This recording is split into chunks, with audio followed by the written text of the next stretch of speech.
life is like adventure, filled with ups and downs, many lows and highs. But as we gaze up to the skies, seeing all of God's creation, let us bring peace to a child. Make a wish, it will come true. There is no mountain that is too high. So make a wish, and you will find. And in your heart you'll find some peace. Just make a wish. That's Darragh McGann, everybody. You might have seen him on UTV during the week. UTV have given some coverage to the forthcoming adoption bill and how it might impact on adopted people. So Darragh is one of the individuals who's spoken out on that. Recognise faces here from people I know who grew up in or who were born in Betford, spent some years there. Got Christy Kerwin over here on my left, who organises a similar event in Betford every year. So we're building a sense of community here. There's a sense of momentum, and we really should fight to keep that momentum working. I'd like to say a very big thank you, and I'd like you to join me in this. The balloons were supplied and paid for by Michael Nugent of Atheist Ireland, and Jane Donnelly too. So give me a big round of applause.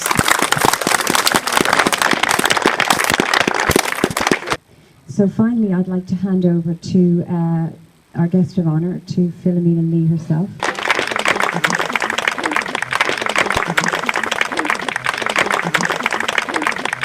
Little did I think when the year 2001, I used to bring my children home with their small. I come from Newcastle West, County Limerick, and I used to bring my son, my daughter, and home every year. And my one brother that knew my story from the very, very beginning. There was six of us in the family, 3 boys and 3 girls. When my mother died when I was 6, and Dad had to put the 3 girls, he pushed us into a convent school in Limerick, Convent of Mercy. So there we stayed till we were 18. And but as I say, didn't know the first thing about facts of life, and nothing what had happened. Didn't even realise before Anthony was born how Anthony came to being, you know. But anyway, I came into my aunt. There was an auntie of mine. My brother and this auntie got me here to Roscrea, and here I stayed for 3.5 years, and reared Anthony for 3.5 years. The most beautiful, lovely little boy you could ever behold, you know. And I had a bad time when I was having him in the beginning. I had a breech birth, and they wouldn't give me any pain release or anything like that. But there again, there were the times, and times are different. Time heals everything, really, I think. It just takes a time to heal, but it's taken a long time for me to heal. I was so upset when he was taken away. Fintan Dunn here, who's spokesperson for the First Mothers Group, he'd like to read a short poem. And I'd like, really from the depths of my heart, to thank you all for coming here today. I know many of you have travelled great distances. Thank you. I can see the emotion. I feel it myself. I know it's not easy for those of you who might have been born here, such as Margaret here to my right, or for those of you who spent many years here. It's just marvellous to see you all, and may you continue to come here every year. Thank you very much.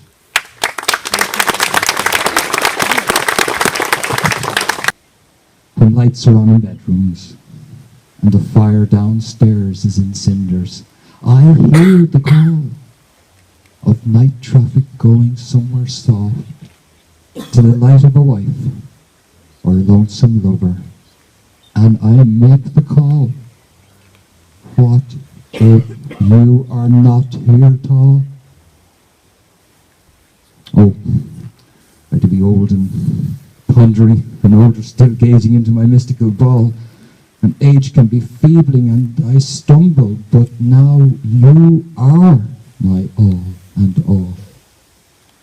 And gazing into spheres with clear skies and clouds and wet haze, I stumble on the passageways of this maze. It is here. I say, it is here today to stay.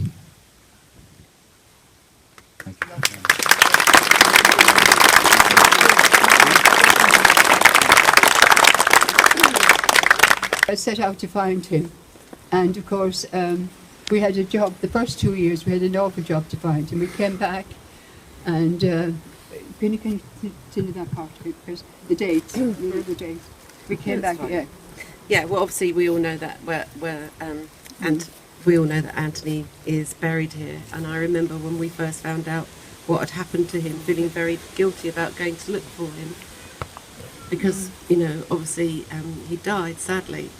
But when we did come here for the first time and we went to his grave at the top there, it did make me think that he must have wanted to be found, to have got himself buried back here. And we do know that he came here 3 times looking for Mum, and he wasn't given any information. No, he abandoned him. And we don't know why. It's just one of those questions that will never be answered. And we just hope, you know, as a result of the story, that so many other people, so many of you here are not going to go through the same, and that you will be able to find each other, find your children, find your parents. Yeah. And I just think today it's just been wonderful. Seeing those, Oh, my goodness, I can't. seeing those balloons go. Oh, It's not only for Anthony, but it's for, you know, for all of the mothers and the babies that are here still as well. Okay. As I said, the sad part of what I said, feel sad about, he came over 3 times looking for me. As you know how he ended up working in the White House. You know, he was quite a highly intelligent young man. And each time when they came, they said, no, she abandoned you at 2 weeks. And to think I worked here for 3.5 years wearing him, you know. So he died thinking I'd abandoned him. That's the sad part of it. He knows now. Yeah. Yes. He knows now. Oh, he knows. I know. I'm sure up there, because I prayed for him from the day he left to today. I still pray for him. That he's been the side, and my brother, this nice brother of mine. He died 3 years ago, and he had met Anthony when Anthony was in here in the home, and he bounced him on his knee, and he said when I didn't run down that drive with him and take him away then, but he couldn't because he was only a young man. My dad didn't want. I had no mother. And but I said you would have been brought back with the guards anyway. You wouldn't have been allowed to leave. So we never stirred outside. I didn't know what the side outside of Roscrea was like. You know. So, but anyway, I know he knows about it now. He's looking after me up there, and it's great. I can get over to his grave every so often. I've got very good florists in petals in Roscrea. And they come and keep an eye on the grave for me, which I'm so happy about. I really do appreciate it, you know. So, And I just think we should start or end by Especially- saying a big thank you to Mary Lord. Mary, I think Mary, all of Mary, us, Mary. and everyone here. Somebody's clearly looking after everybody today because the rain's held on. Yeah, I did pray up there to him to give us blind days. He held my prayers. He heard my prayers. Thank you very much. Thank you all very much. Thank you so much, Phil and Jane. I think everybody's been deeply moved by what you've had to say. And I think we should all take great comfort out of the fact that even in death, Anthony has achieved so much. He's been a totem for this whole community, this whole movement of bringing the people separated through adoption back together again. So thank you very much for sharing your experiences with us. That's it. So once again, a big thank you to Mary Lawler for organising this, to Michael and Jane for providing the balloons, to Dara for his wonderful singing, to Sandra for her reassurance that there are social workers within Thusla who are very keen to help us all out. And finally, a big round of applause to our guest of honour, Philomena Lee, and her daughter Jane.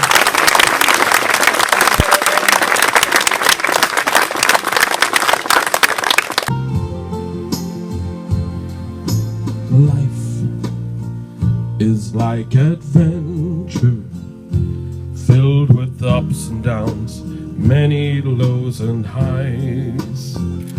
But as we gaze up to the skies, Seeing all of God's creation,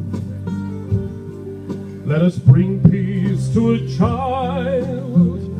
Make a wish, it will come true. There is no mountain that is too high. So make a wish, and you will find.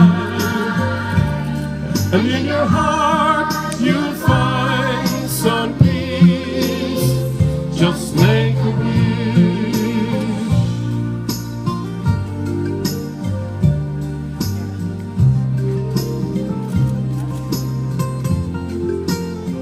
Let's make a wish, it will come true.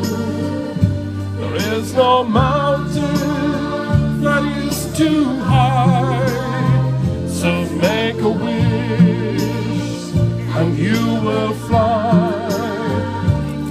And in your heart you'll find some peace. Just make a wish, and you dream.